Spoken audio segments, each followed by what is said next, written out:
My big question is, will we do that strange?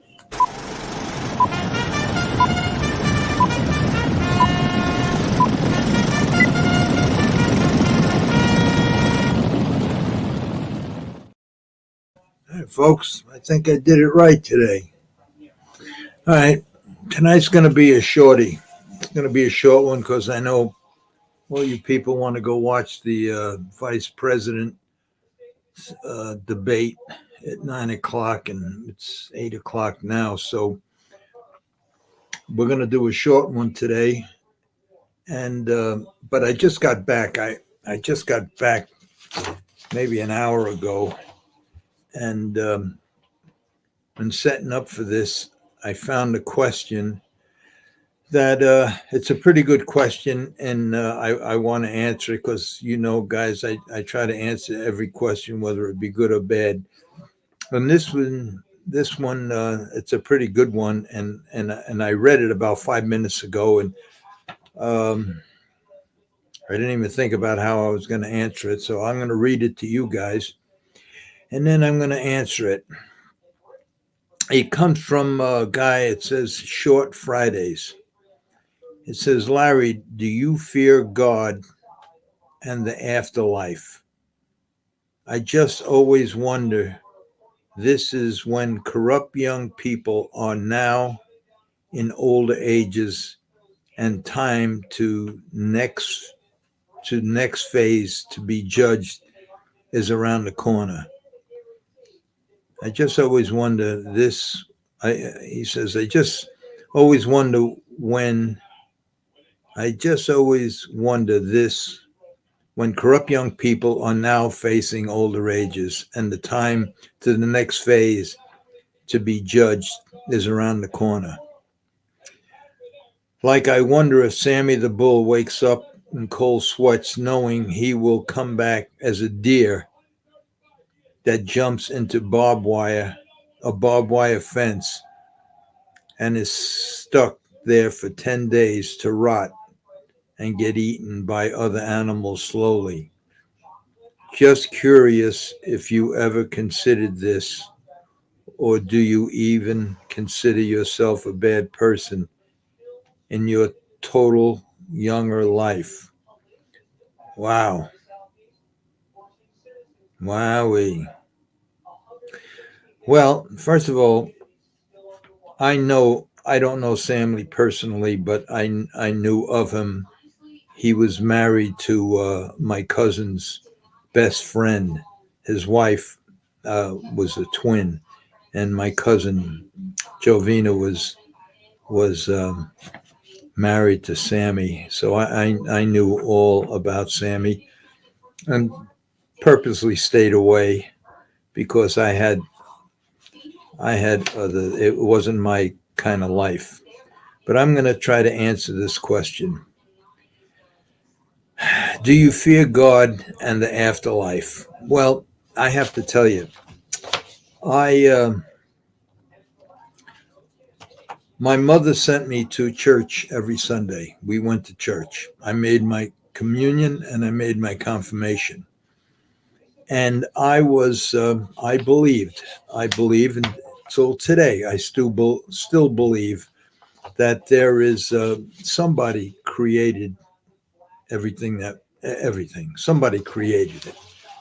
I mean, it's if you just look around you, and it's amazing, just in your own body, what one thing does to another things, how a baby is born, and it's just amazing.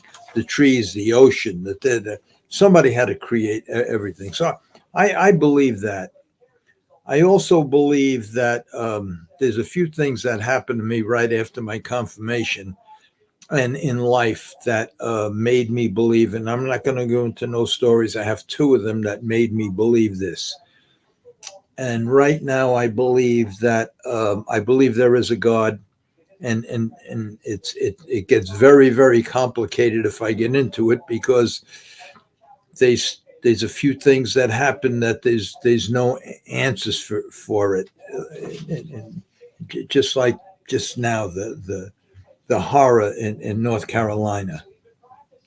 like why? Why? There's a lot of questions that have to be answered. If there is a God that watches every move of every person, everything, there's questions. Why did my 3-year-old boy die of leukemia? Not mine. I'm just other stories. There's a million questions. So I just believe that God did create everything, and you put on this earth, and if there is an afterlife when you die, if you were good, you go to heaven. If you were bad, you go to hell. And I'm not an atheist. I don't get into that stuff. I don't get into politics. I don't get into religion. But there's a few things that happen. I'll tell you. I'll tell you real quick. I'll tell you one story that really got me. I had a cousin Joey Capito, and he was in Korea, the Korean War. He got blown out of a tank. I'll say it real quick. He got blown out of a tank, wound up laying in the snow for days, and his feet, his legs, they all got frostbitten. He wound up and busted up. Besides, he wound up in a hospital for a year or 2 years in the VA hospital. And he come out and really good looking guy, sharp guy, and he had feet that were completely destroyed. And back then, they didn't make the shoes and the sneakers that they had today. And he had to get special shoes made up, like Frankenstein shoes. And then naturally, between the horrors of war and everything else, he just got extremely depressed. And my cousin called me up, his brother, and says, "Go check on Joey. He's living alone. He's very depressed." And I went to see him, and he was ready to do something stupid, in my opinion. And I took him with me, and um, I says, I need you to do me a favor, come with me to Florida. And I took him to Florida, and along the way, we were having a lot of talks and a lot of fun. And when we got to Florida, I took him to a couple of places I knew, fixed him up with a couple of really pretty girls. We got some special shoes made for him, and he was starting to change his life. His whole attitude got a whole lot better. And I don't have to tell you the amount of vets that kill themselves. It's something like one every 18 minutes or something like that. And in my opinion, he was going to be one of them. But he stayed with me. He lived with me, and I got him a job at the Concord Hotel when we arrived in Monticello as a bartender. And while he was there, he met another girl that he really fell in love with, and they wind up getting married. And they had a little baby boy, and they both worked hard, got married, saved money to buy a house. And what I'm about to say, it might not be exactly how it happened, but from the story that I got, was that they were doing construction work on a basement, and the 3-year-old boy that he adored in his reason for living, um, hung himself swinging on a rope or something. At that point, I still believed, because I never paid much attention to it. I still believed, and I went to church, and I was sitting behind him in church while the priest was saying that God took him to a better place. And I'm sitting behind him, and he's crying and shaking, and I knew where he was going back to. And after the thing, after the church, we had to go to the cemetery. I got a hold of the priest, and I said to the priest, "How the fuck could you say that?" And I told him the story of Joey. And then he tried to give me some. And to me, I don't know if they're God's words, but to me, they're human. It's human. They humanize that whole God thing. And And the priest tried to come back at me, but what about my cousin? What about that poor guy who's going to wind up killing himself? What about him? Well, I just and I walked away and I let it go. I go to the gravesite and there's the priest doing all his stuff, and then he goes to sprinkle water, holy water on the grave. You know where he had the holy water?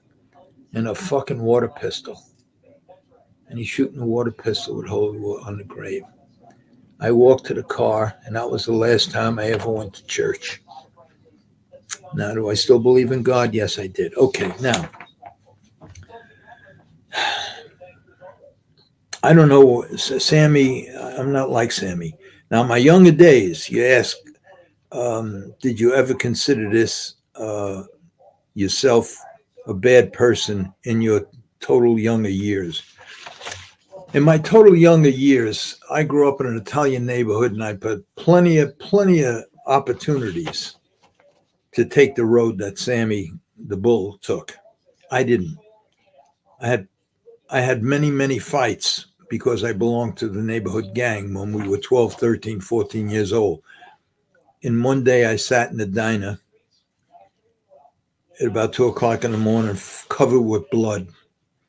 And everybody's talking about how they knocked this one out and how they picked up a chair and hit this one. And this is every single night just going out. And I didn't enjoy it. In fact, I was the only one that I had to get hit first before I would ever hit back. I just couldn't get myself to hurt somebody on purpose. And I sat there and I said, this is not for me. I love racing my cars. At that time, I had a little go-kart that I had built and souping it up more, and that's what I enjoyed. And I quit the gang. I quit that whole bullshit lifestyle. All the kids on the corner that eventually got to be in mobs and everything. I just went my own way. Now, I was also the kind of kid that wanted to do what I wanted to do. I was a very defiant kid, and I realize now how selfish I was, and it's true. I went out, and I'm sure you know this, otherwise you wouldn't have wrote this. That when I was 15, 16, and I had built stock cars and race cars and everything else, and street hot rods, I used to go rob gas stations, rob junkyards, and do everything. And during that time, I broke the law. I never got caught, but I never hurt anybody. In fact, there was a time when I went into a gas station, and there was a young kid working there, and he started crying, and I just left the place alone. I never took the money. That's no excuse for me being a bad kid. And it got to the point where I was my mother tried to correct me and correct me and correct me. And then I'm sure you know the story when I got caught one time robbing a gas station, and the detectives beat me up pretty bad to try to confess and give up the guy that I was with, and I refused to do it. And I wound up with 7 or 8 broken ribs, a fractured skull, a broken nose, a broken jaw, broken ankle, and I got busted up pretty good. And that's when my mother took me to her boss, who was Tommy Lucchese, who was one of the founding members. Casa Nostra is the boss, the Lucchese crime family. That was him. And he simply told me that my mother was a good person, and she was his good friend, and he gave me a good talking to. And on the way home that day, I realized that I was a selfish prick. And even till today, we're talking about 70 years later, it still haunts me how I totally disrespected my mother. She taught me respect and respect the rights of others. And I did, except for her. And it haunts me. It haunts me till today. Now, since that time with Tommy Lucchese, I went 100% straight. I went super straight. And that's a lesson that one of the most wanted men a boss of a crime family put me on the right track, made turned my whole life around. And it was a blue collar criminal that put me on the path that I didn't want to be on. And I'm sure you know the rest of the story. So that's as much as I'm going to say. So during that time, when I was fixing these races, I helped a lot of people, including saving the life of my mother and myself. I must have saved well over 100 kids that had cancer, saved their lives, including my cousin Cookie. Spent probably $1 million saving other people. So I didn't do that because I feared God or anything like that. Because, like I said before, I believe that there is a God. You're on your own. When you die, if you were good, you go to heaven. That's what I believe. So I'm not worried about it. I think when the time comes, I think if there is a God and there is a St. Peter, when I get to them pearly gates, he's going to look at the record. And I think the good I did in my life certainly outweighs the bad. And I think that's how I will answer that question. And that's it. Now I'm going to, that took 16 minutes. What I'm going to do now is I went to a thoroughbred track today for the first time in a long, long time. And I was talking with a couple of friends of mine, and we were talking about the racetrack and the bank and the turns. And I'm trying to find out what degree the bank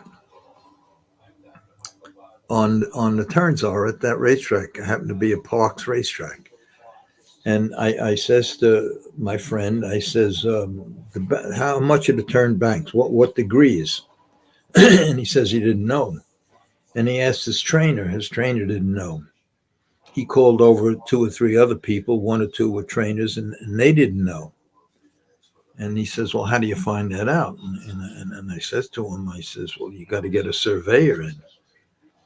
And he'll be able to tell you. And he says, well, how much should the bank be? And I says, well, on a standardbred racetrack, I says, and we go maybe 7, 8, 10 miles slower than you guys, thoroughbreds, the turns a bank 4 or 5 degrees, 3, 4 degrees.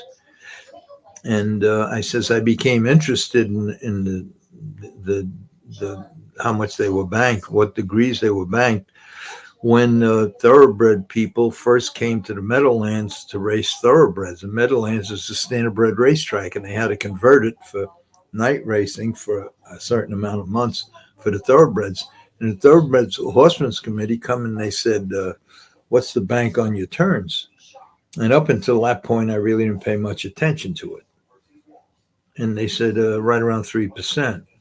And they says, well, 3 or 4%. And they says, well, take it down. And I said, why would you do that? Why would you take the bank on the turns, make them flatter when your horses are going faster? And for the most part, you spread out more coming around the last turn, where in harness racing, maybe you're 2, 3 wide, 4 wide tops. With thoroughbred, sometimes they 5 and 6 wide. Why would you make the turn flat when it just didn't make sense to me? And when I asked them the question, they had no answer. Just like today, I must have asked 15 people. Nobody had an answer about turns. It was like it was like I never asked the question, like nobody ever paid attention to the question. They talk about synthetic racetracks, grass, turf courses, dirt racetracks, what combination of dirt and sand. And they talk about all that stuff. I never, ever, ever hear never hear anything, not one person ever mention the bank on the turns. Now, I realized about banks on turns when I was racing stock cars. I was 14 years old. I was racing stock cars. And I could tell you the bank on the turn, it was an eighth of mile racetrack, and the bank on the turns wasn't that great. It was maybe 2-3%. And and I went into the wall. And if the turns were banked more, I'd be able to go into that turn. And you just have to learn how to drive into the turns, but you're always decelerated going into a turn because the turns weren't banked enough. Now, the higher up you go with the race cars and the formula cars, you see them turns the bank where it's maybe a 70, 80 degree bank. So the faster you go, the more bank that you need. And after you go a month or 2 months or 3 months of harrowing a racetrack, and they have these harrows that are 16 feet, 22 feet long, you know that they're going to eat away at that bank with that harrow. And in reality, a bank should be a track should be surveyed every couple of months at least, and keep uh, the right degree. Now, like I was explaining to a friend of mine on the way back from Parks, that if you're going say 38, 40 miles an hour with a thoroughbred down the backstretch, and then the turn comes up and the turn is not banked, automatically, the horse, as soon as he hits that turn, he starts slowing up. His whole gait changes. He switches from the right lead to the left lead. All the weight and everything now shifts to the left. Now, because of the speed and centrifugal force, it's all taking them the other way if the turn is not banked. Now you're going into a turn that's flat. The horse almost, because of centrifugal force, almost has to switch right back to the right lead again. Now that don't happen uh, because most of the time they're closer they're closer to the rail. I'm not explaining it right, but I know what the hell I want to talk about. So anyway, so now the bank turns. I made my friend aware of that. He's gonna look into that and see. But it's very very very important. And I'm going to take an in-depth study. And how I told him to find out is I says, I believe Belmont Park is building a whole new racetrack. Get a hold of the builder. Now, Belmont Park has a mile-and-a-half racetrack. So the turns there could almost be flat or 2%. But ask that builder of that racetrack, what percent, how much percentage is that? Is it 3%, 4%, 2%, 1%? And that's a mile and a half racetrack. So if that's let's say 2-3% bank, the Meadowlands, which is a mile racetrack with much sharper turns, it has to be 5, 6, 7, 8% bank. And you cannot imagine the amount of lameness that comes because of that. Now, I want to get off of that because I don't want talk too much about that, because nobody can give me any information. So I can't talk about that. I can only say that even when humans race, they go into a turn that's banked. Every place, wherever there's racing, roller skating, roller derby, cars, it's always banked. Go to a thoroughbred racetrack like I went today, turns are flat. It's just unbelievable. And not one person there today knew of it.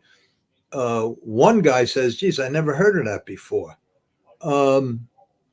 Anyway, so now, and like I said last week, I gotta talk a little bit up for the horses, because there's no thoroughbred trainer that comes on here that I could talk about these things with. Nobody comes on. A thoroughbred trainer called me up last week, and he asked me a question, like he was going to stump me, and I answered the question, and I said, now can I ask you a question? And he said yes, and I asked him the question, and he hung up. So I can't get nobody on here. But I'll tell you of a story. Now, I'm taking the side of the racehorse now that can't speak for himself. So I'm gonna tell you a little story. What happened to me, and I was racing a horse at Aqueduct Racetrack, and I shipped the horse in early because I had a blacksmith appointment. I told the groom that the blacksmith was going to be there about 10 o'clock, 9 o'clock, 10 o'clock to hold the horse. So I get there, and when I got there, he has turn downs on the horse behind. Now, for those of you who don't know what turn downs are, here's what they are. Turn downs are plates that are bent toward the ground at a 45-degree angle at the open end rear of the shoe. Dozens of New York trainers were successful this year in shoeing their horses with this cleat-like turn downs on their rear feet. Okay, so you read that, right? Okay, this is what the shoe looks like. This is what it looks like from the side. Now, that's the 45-degree angle. That's what the shoe looks like, okay? Now, I just drew this. This is what it looks like on the horse. Now, you seen what the shoe looks like. Now, naturally, I told the blacksmith when I got there, I says, pull them shoes off. Pull the shoes off and just put regular plates on, or leave them barefooted, but pull them shoes off. Now, I want you to know, now don't forget I'm speaking for the horse, that probably one of the best trainers, the so-called best trainers at Thoroughbreds, and a Hall of Famer, and win a lot of races, Alan Jerkins. And you could read this. He had a Colonial Fair, won the Belmont Stakes wearing turn downs. The hero, winless since the Kentucky Derby, wore turn downs for the first time and won the Travers at Saratoga in August. Trainer Alan Jerkins, winner of a dozen stake races in New York, and $4.3 million overhaul with his barn that includes Thoroughbred. Okay, he uses turn downs extensively. Okay. Now, here's they took a little survey in New York where turn downs became a handicap factor, and it did because it was like the Cancer Society every year, 3 months before the cancer drive, they come up with another miracle cure just to pump up the money for the cancer drive, and that miracle cure never works. So they're doing the same thing. They started making believe like this was the cure-all and everything. So anyway, for the first 17 days of the recently completed Belmont meet, this was back then in the 80s, 36% of the starters in dirt races wore turn downs. 56 of these horses won, compared to 74 that won with standard rear shoes. So you can see that more horses, twice as many horses won without these turn downs. Yet every trainer put these turn downs on. Now the sad part is that the racetracks finally barred turn downs. You know why they barred the turn downs? Because they were chopping up the racetrack. That's the only reason they barred the turn downs, because they were chopping up the racetrack. Not one and it's never ever mentioned the total destruction that they did to these horses. Do you realize that when that shoe is on at this angle like this 43-degree angle, which is basically a normal angle, anywhere from 50 degrees to 53 degrees. Now we'll come down to here. That makes this foot almost like this, almost a club foot. Do you know the destruction that does to the pedal, to the coffin bone, to the whole structure inside that wall, to the whole structure, the pastern bone, all the way up? The shock that they did you ever have run in what boots with a high heel, and then after a day you took them off and you put the regular shoes on, and the back of your calf hurts like hell, and you say, well, I'll never do that again. A horse can't tell you that. A horse can't tell you. I can't imagine how many horses broke down because of that. I know one thing, that after I told that blacksmith to take them off of my horse, I know one thing from the vets, because I used to hang around with the vets.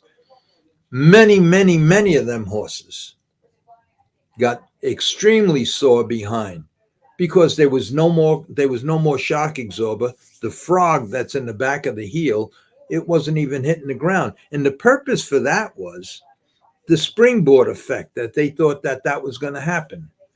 And because a horse lands on his heel first, and the springboard effect, it totally ripped up the racetrack. It destroyed many horses.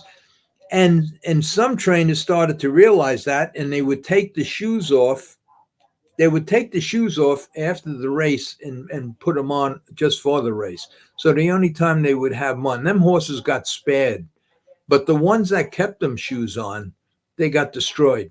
Their whole back end got destroyed just from jogging. They just got destroyed. It turned a normal 50-degree angle into a 90-degree angle, which had no shock absorber because the frog never hit the ground. It was a total disaster. So with that, I'm gonna see if there's any comments here, and I'm gonna, because it's 8:30, I'm gonna answer a couple of these things here if I could, because I want to get out of here.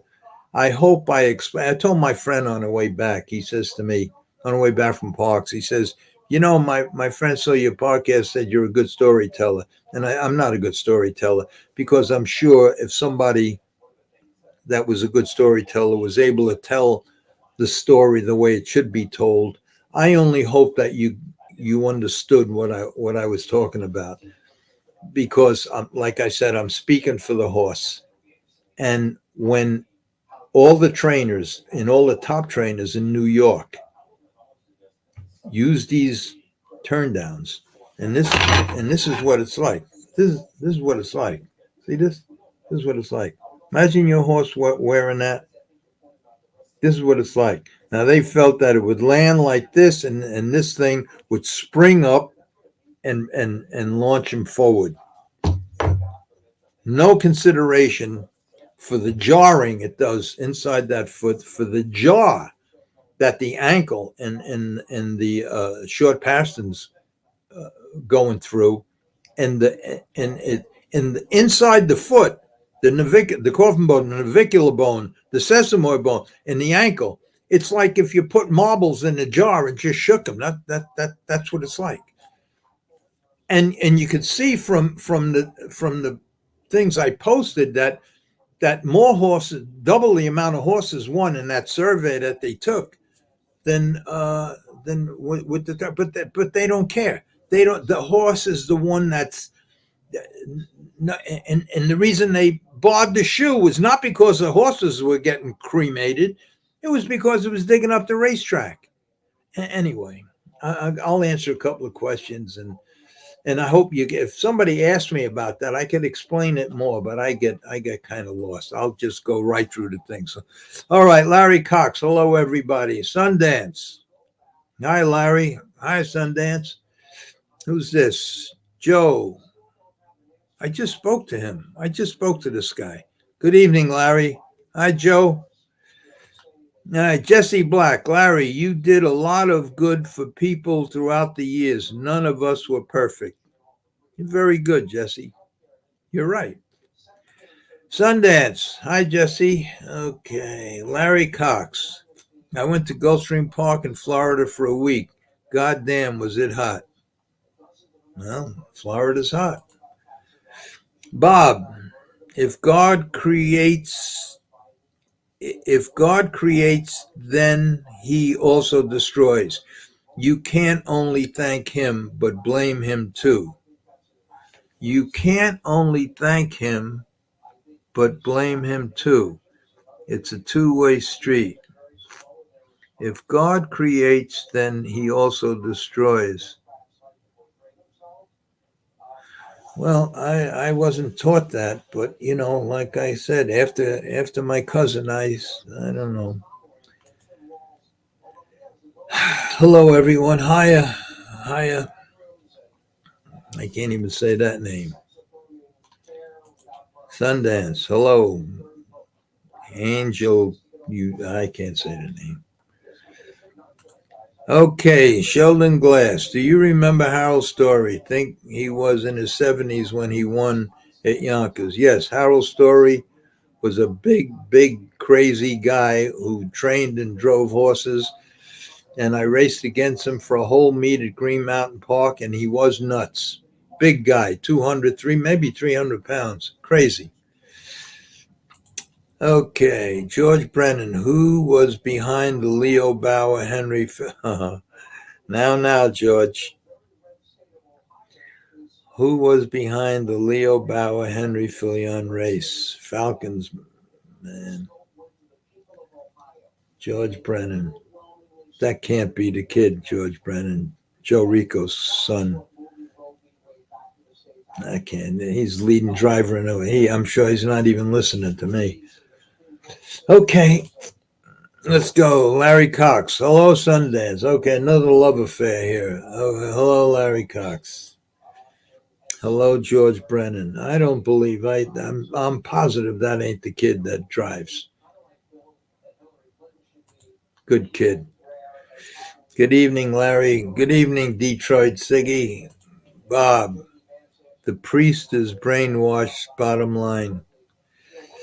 Well, the other thing about that religion, that all that man-made stuff that's in there, all of these preachers, they take money from a lot of people that really can't afford it, and they all live in these multi-million-dollar mansions, drive Rolls Royce. It's like they just put it right in your face.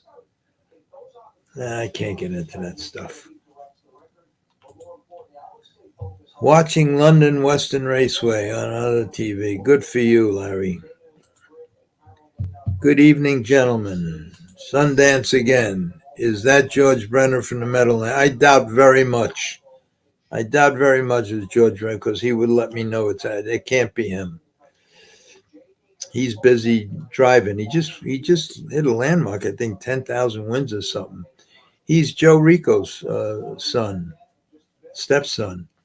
The good kid. He was coming up with a bunch of other ones from Monticello. Then he branched out. He went on his own and he took off. Good driver. Michael Page. Hello, Larry from MI. Where's MI? Minnesota, Michigan. I don't know. But hello, Michael. Larry, Jesse Black. Falcons man was November 87, the famous 714 triple. See, Jesse Black, that's why you should come here, because you know about this stuff. You remember it. And you should. So, if you have an answer for that question, because I don't, I don't. First of all, I wasn't racing there. I had my own thing going, and what was happening over there didn't affect me, and I didn't care.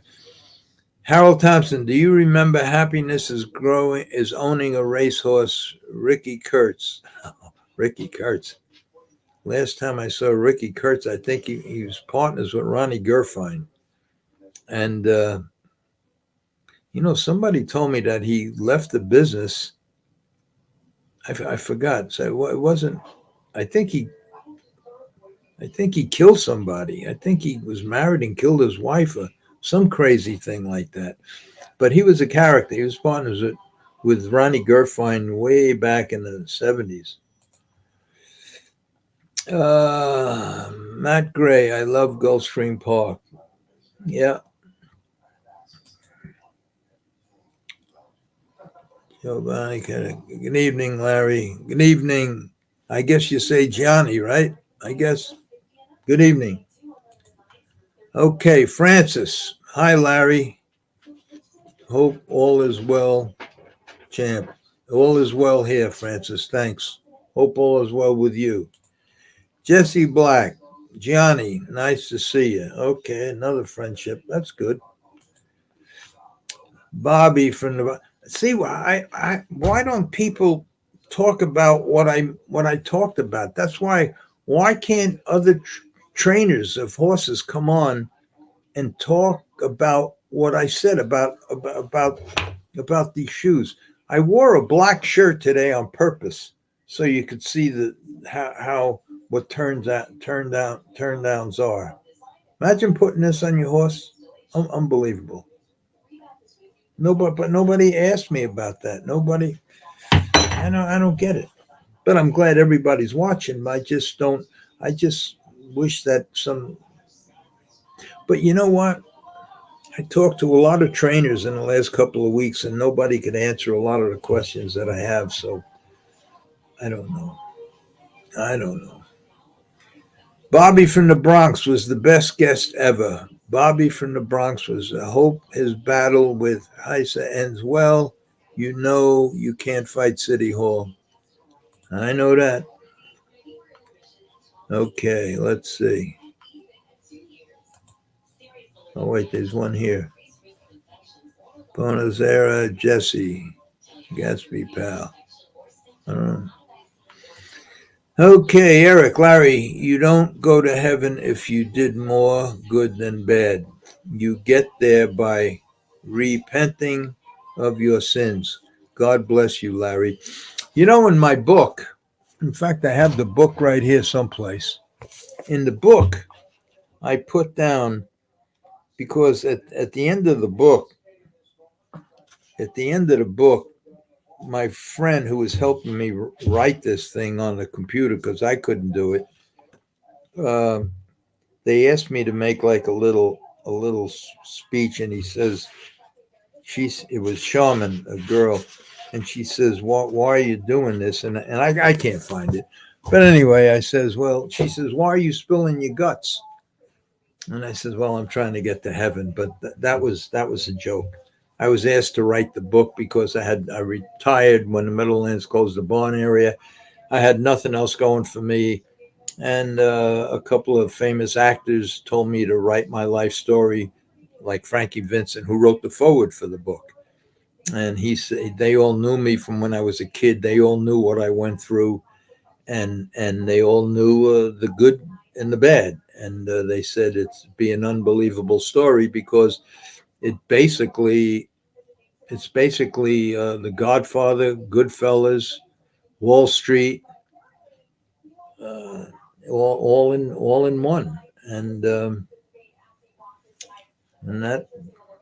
so I wrote the book. Okay, Sundance, car racing, bike racing, even roller derby have bank turns. I said that, Sundance. You're right.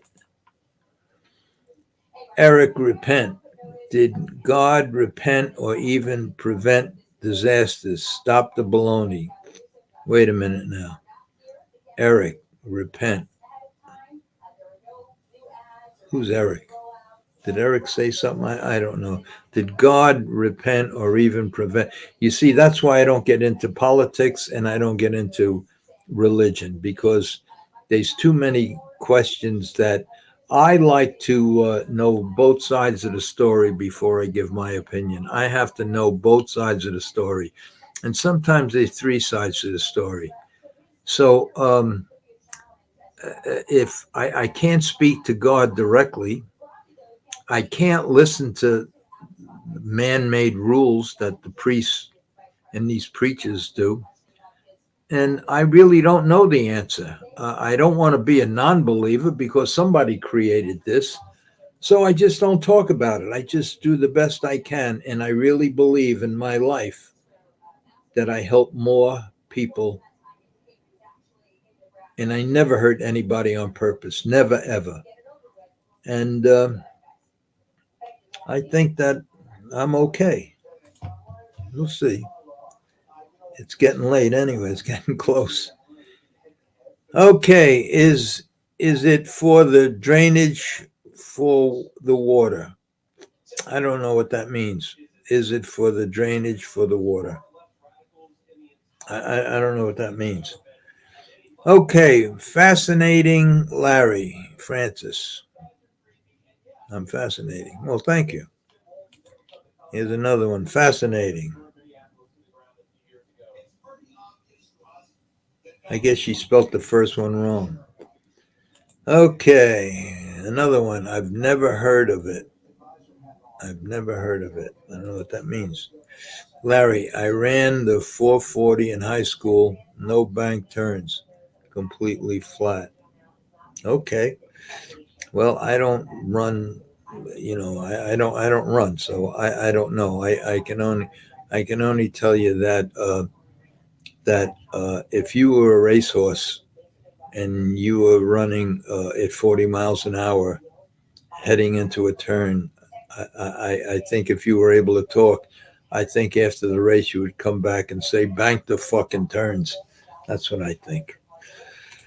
Anyway, sounds like a scam. Francis, I don't know what you're talking about. Destruction. I don't know. We got to go pretty soon. The debate's going to be on in 15 minutes. Hey, George Brennan. Francis again. Breaks my heart. What is she talking about?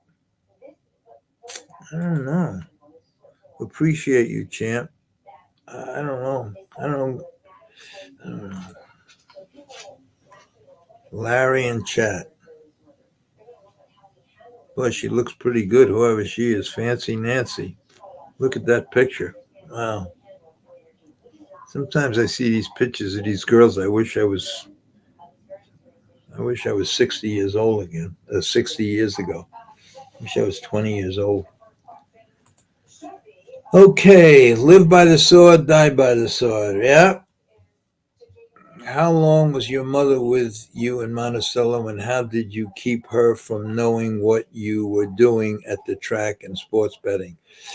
That's a good question. I moved my mother up to Monticello when my brother came to me. My brother got out of the Navy. He opened up a place. He opened up some business in Brooklyn, and he got himself in a lot of trouble with some mob people, bad trouble. I think he beat one of them up really bad. And I told him to come up to me. And he come up by Monticello and stayed with me until I could straighten that mess out. And I did. At that time, I made my mother move up to Monticello. My mother didn't know anything about what I was doing. She thought, and after I became straight and narrow with Tommy LaCasey, she was very, very happy. And at that point, she didn't know anything that I was doing until one day I went to her and I asked her for. I was in a lot of trouble, and I'll say this, but if you're asking this question, you don't know the whole story, so it's not going to make sense to you. But I'll say it real quick because we got less than 10 minutes. I had to come up with $16,000 a week in VIG to pay the Shylocks that I owed. I also was sending a lot of cancer patients, mostly kids, to Dr. Burton to get cured from cancer. I needed $25,000 every week, and there were weeks when I had to make a decision: either face the Rim Grieper, Kabert, the lunatic that I owed the money to, or send these kids that would die of cancer. And sometimes I made the decision to send the kids and kind of hope I get the money in the next day or two. And one time I couldn't, and I went to my mother and I said, "Ma," I said. So she gave me enough money that she had to uh, to to straighten out that week. And I told her that I needed help. I told her of the trouble that I was in, and because I didn't know how much longer I can go on like that. And she says that she would sell all her life insurance policies, hers, my father's, and she would also sell the mutual funds that Tommy LaCasey had bought for me and my mother, and she would give me whatever money she had if I made one promise that I would tell my father to go back to work and help her. because my father was madly in love with me. The first boy born to an Italian father who came from Italy. And he loved me to death, and he was with me every step of the way. And me not realizing that my mother needed help with the house. And so rather than go into the whole story because it don't end well, that's when my mother found out. And the whole story goes on and on and on, and it don't end well. Okay, Larry, they showed a video of you driving something skipper at Monticello in 1981 on YouTube. I don't know. I don't know. I don't remember. I just don't remember. There's very few things I remember. Very few horses I remember. I don't remember. And FR skipper. I just don't remember. But anyway, thanks for watching. Okay, Francis, God speaks through the heart, Larry. Okay. The horseshoe is destructive. Yeah, there it is. There it is. Imagine that on your horse. Imagine the havoc that would cause. And the only reason they bought it was because it was cutting up the racetrack. Not one bit of consideration for the horse. And the trainers that kept it on ripped their horse's rear end apart. I know because I used to go around with the vets in the afternoon. Instead of sitting in the grandstand, I went around with the veterinarians. And the ones that kept these shoes on all the time, they had massive, massive rear end problems. And the smart ones took them off and either went barefooted or while jogging, or they put regular shoes on and put them on the day of the race. Okay, let's see. We have Larry Sunday. I was just listening to you about the shoes. I don't ever remember using those shoes when I worked for you or anybody. I wanted to hear what you said first. This was a thoroughbred thing. This was not standardbred. Standardbreds. First of all, the standardbred trainer, if a blacksmith ever suggested something like that, the standardbred trainer would hit him over the head with a hammer. It could never ever happen. First of all. Second of all, standardbreds race on a billboard racetrack with maybe a half inch of stone dust. They would rip the horses could never. They would rip them apart.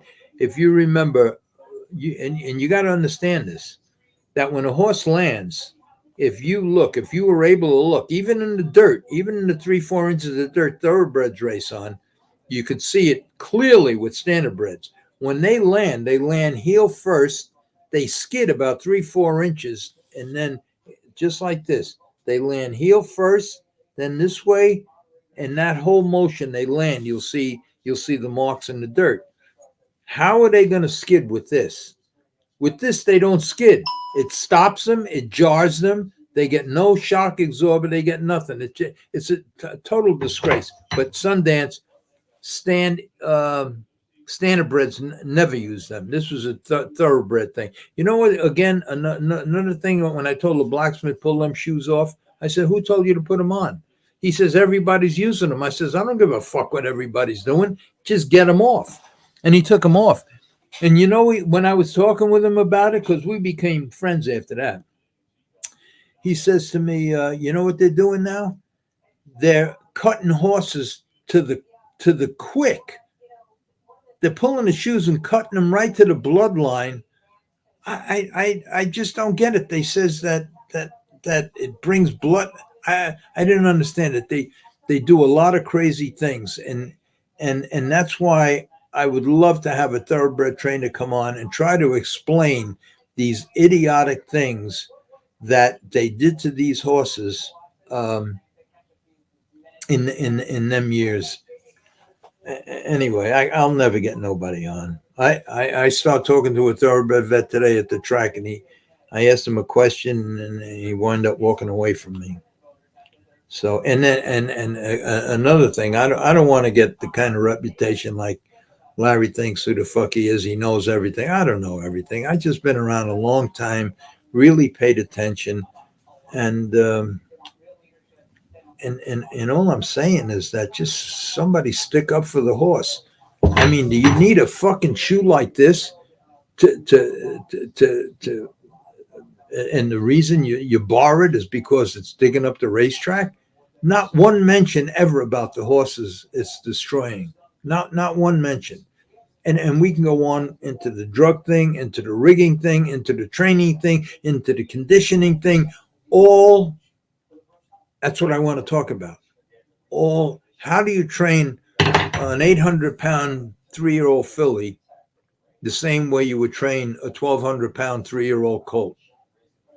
Why on the board is it the same? Jog to, gallop to, da da da da da. How do you train them? How do you do that? I want a thoroughbred guy. Now I had my own thoroughbreds and I did what I did, and I can't get into that. It's 4 minutes before the thing, so I'm gonna, let's see, Sundance, Larry. I hate them. I wouldn't. Yeah, okay. I learned to listen from you, Larry. Okay, that's it, folks. I thank you for listening. Uh, I only wish there was somebody here that could ask me.